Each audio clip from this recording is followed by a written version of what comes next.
Hey, what's up, guys? Thomas Edwards, creator and author of the upcoming book, The One Up Effect. Here to share with you my perspective on a possible solution to help you avoid losing yourself and potentially avoiding mental illness.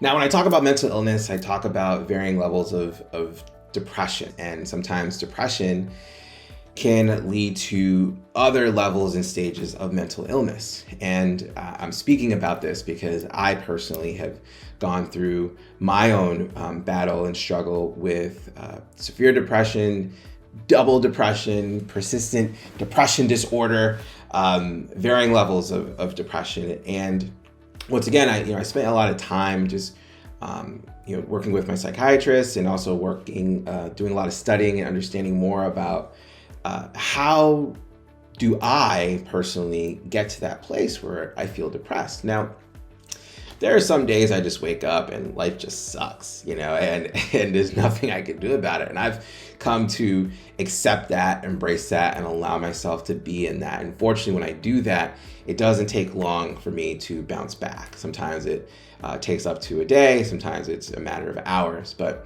it took a while for me to get there. And that's something that is just unavoidable. But there are times where I've realized that I inadvertently and unconsciously put myself there. And I was thinking to myself, how does that happen? How do I put myself in this place where all of a sudden now I'm feeling like, woe is me, life is awful, I'm just a sad mess. And so I looked back and traced certain parts of what my timeline of getting into depression looks like. And I wrote it down here in my journal, and I wanted to share it with you because I feel this could really be helpful for a lot of you out there who might be wondering, why sometimes you're in this funk and you're not sure how it happens. This could be a potential solution as well. When there's choices that need to be made in my life,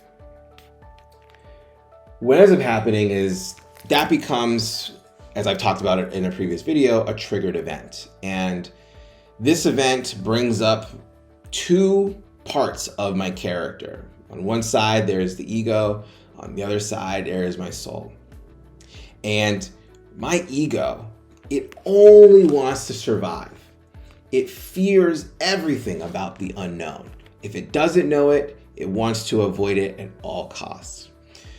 My soul wants to live. It wants to thrive. It doesn't care about the unknown because it has its own knowing and it desires freedom. Here's the thing. Both want to live. It's just how they word it is different. My ego doesn't want to die. My soul wants to live. They want the same thing, but because of how they word it, how they go about it are two completely different areas. And for me, this can throw my mind into a total loop. And it makes it sometimes difficult to make choices. And so oftentimes when I'm left to make a choice and I'm given the opportunity to take agency, which is taking action, I don't. I opt out of that choice. And what ends up happening is I give in to this tension that I'm experiencing, right? This conflict that's happening between my ego and my soul. And for some of us, we can evaluate this as anxiety. This also can be evaluated as fear. And here's where escapism exists. I give into the tension, I give into the anxiety, I don't want to feel this anymore, so I run away. But what I don't realize is that I'm running away from the choice that I get to make, and thus giving up my agency. I give up these things. And what ends up happening is I discovered that because I'm escaping it by doing something, whether it's doing another task. Back in the day, I used to narcotize a lot with drugs and alcohol, going out to social events. I would just do something else, right? Or maybe I don't do anything at all. I just avoid the choice and give up the agency altogether and look for ultimately something that might just make me feel better. Well, someone gave this a name, and this person is a psychoanalyst. Her name is Anita Katz, and she refers this to as moral masochism. And moral masochism, as defined by her, is any behavioral act, verbalization, or fantasy that by unconscious design, is physically or psychically injurious to oneself, self-defeating, humiliating, or unduly self-sacrificing. Now I want you to note, and it says here, that enjoyment is not part of this particular psychoanalytic concept, although the masochist, like anyone else, does strive for pleasure and sometimes even achieves it. So in my case, I might say, hey, like, I don't really want to make this choice. I'm going to go out and talk to my friends. Maybe the choice will magically pop up in my head as I go out and distract myself from this choice. Yeah, going out and talking to my friends, hanging out with them will make me feel better, but it doesn't actually help me. Usually it doesn't help me in making the choice that needs to be made. And here's the thing. When I decide to morally masochate myself, I'm giving up my freedom of choice. See, as someone who has a life, I have the freedom to choose how I want to live this life. But when I don't allow myself to make that choice and I escape the anxiety and the tension that comes with making those type of choices, I'm giving up that freedom. And the more times I give up that freedom, the more I lose my sense of self. Because those choices and that agency really does help to define who I am and my character as I go through life. It helps me, and when I mean define, I mean connect with who I am, who I know myself to be. And if I'm not making these choices or having that agency, then I'm disconnecting with who I know myself to be. And over time, when I'm losing myself over and over and over again, eventually I can be lost, which is what happened to me, a few years ago when I was just completely demoralized and morally bankrupt and just lost in various addictions. But this constant cycle where I get to this place where I am living in moral masochism, the result of this can lead to what I discovered as my depression. I can just really feel bad about the fact that I gave up my freedom of choice, first of all, right? I avoided the opportunity to make that choice and have agency. In favor of that, I took something that I thought was more pleasurable, and not only was it not pleasurable in the sense of what I was looking for, it was also short-lived. It had a very, very short life cycle. And so the hit that I got from whatever it is that I escaped into only made things worse for me. And it made my dopamine level drop.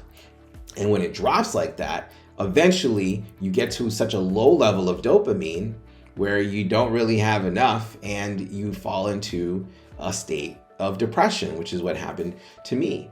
And of course, this is where a lot of my vices used to kick in, where I was drinking excessively, doing drugs, staying out late, just all kinds of partying and just misbehavior, and just not coming from a rational choice. I completely lost myself. Who I was behaving in that way was not who I knew myself to be. And it just grew and grew and grew and grew. But it wasn't only until I realized what the solution was for me, which was to literally have courage. That was it. It seems like a major ask, and maybe for some of us it is. But to be bold and have that courage to make a choice.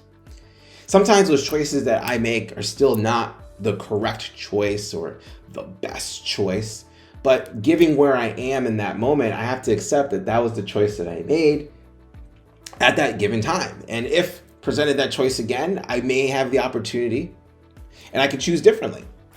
But I can't be afraid of the fact that I'm going to make a bad choice or a wrong decision. And when I'm able to develop this courage, having the experience of making that choice, having that agency, receiving the feedback, allows me to build a knowing and an understanding of who I am, and ultimately greater acceptance of who I am, greater confidence about who I am, that can then lead to making better choices, taking better action, receiving better feedback. And of course, increasing my confidence and acceptance of who I am continuously. This is a perpetual cycle that happens, and we make these choices or not make these choices multiple times every single day. And I find for me, and I'm just sharing my personal experience, this has been where I've been able to really overcome a lot of instances where I could go into a depressed state and really allow myself to be lost. And the big thing here, the big solution that I want to share with you is to develop courage, to understand what courage looks like, feels like for you. And where does that lead to? How does it influence your decisions, your choices, and the actions that you take? And I can promise you what you'll find is the feedback and the feeling of acceptance and confidence that you'll have over time will increase.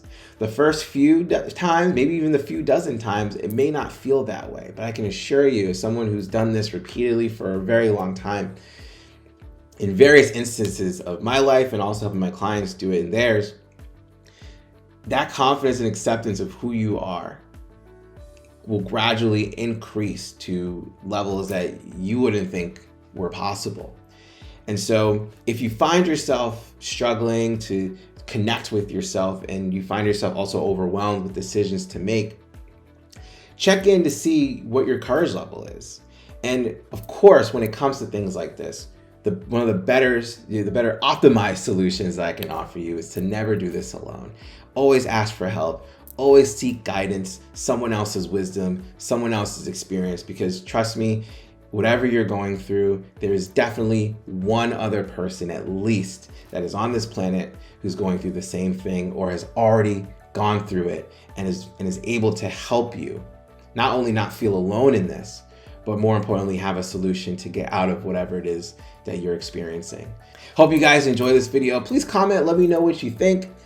How do you feel about this cycle of giving up freedom and choice and how this affects your behavior? How do you feel like this has a better understanding of how we sometimes can lose ourselves? And can you see the tie of how this can really impact our mental wellness? Comment below.